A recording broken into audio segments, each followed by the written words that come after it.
කොහොමද ඔයාලට? ඔයාලා හැමෝම හොඳින් ඇති කියලා මම හිතනවා. ඉතින් පහුගිය දවසක මම රසම රසට ගෙදර හදපු චීස් කොත්තු එකේ රෙසිපි එක ඔයාලත් එක්ක ෂෙයා කරගන්න හිතුණා. ඉතින් ඇත්තටම මේක හරිම රසට තිබුණා. මේක මම හදිසියේ ඉතින් හදපු කෑමක්. ඒ වුණාට ඇත්තටම රසට තිබුණා. ඔන්න ඉතින් මම ඉස්සෙල්ලාම අවශ්‍ය දේවල් ටික කපා ගත්තා. සුදු ලූණු, බී ලූණු, ඒ වගේම මාළු මිරිස් කරල් දෙකක් විතර.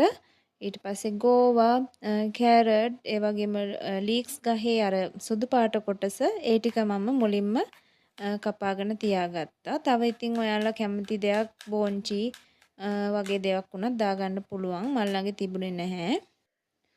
ඔන්න ඉතින් පෑන් එකක් ලිපේ තියාගෙන තෙල් දාලා තෙල් ටික රත් වෙද්දි මම සුදු ලූණු දැම්මා. සුදු ලූණු ටික හොඳට සුවඳට බැදෙනකොට මම මේකට ලූණු ටිකයි රම්පේ කරපිංචා තියෙනවා නම් ඒවත් දාගන්න. ඉතින් ඒ දේවල් දාලා ඒ වගේ මාළු මිරිසුත් දැම්මා. ඒ ටික හොඳට සුවඳට බැදෙනකොට මම අර කැරටුයි ලීක්ස් ගහේ සුදු කොටසයි ගෝවා ටිකයි දාලා ඒ ටිකත් තැම්බෙන්න ඇරිය. හැබැයි ගොඩක් තම්බන්නේ නැහැ.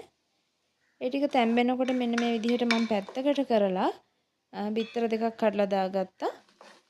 කඩලා ඒක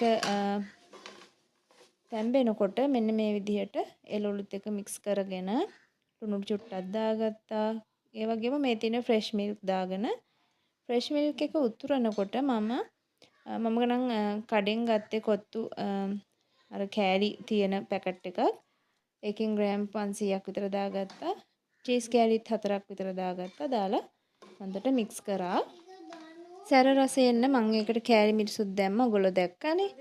මේ දාන්නේ ලීක්ස් ගහේ කොළ පාට කොටස දාලා හොඳට මික්ස් කරලා ඊට පස්සේ ඉතින් කන්න තමයි තියෙන්නේ. ඇත්තටම කියන්න ඕනේ මේක ගොඩාක් රසට තිබුණා. මම ගෙදර තිබුණු දේවල් එකතු කරලා මේක හැදුවේ. වුණාට මේ හරිම රසයි.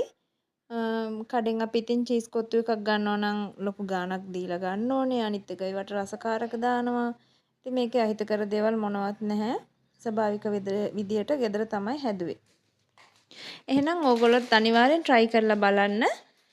ආයෙත් දවසක හම්බ වෙමු. මං ගිහින් එන්නම්. තෙරුවන් සරණයි.